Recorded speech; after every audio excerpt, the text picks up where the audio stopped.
How to reset your Texecom burglar alarm after it has activated.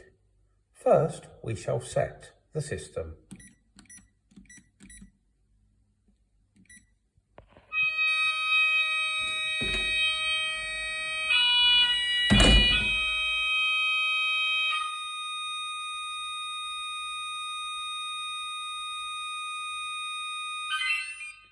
Now we shall activate the system.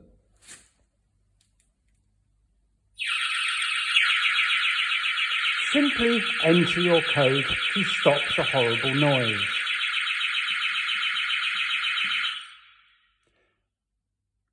After entering your code, the display shows which detector has activated the system. Simply enter your code and press the reset key.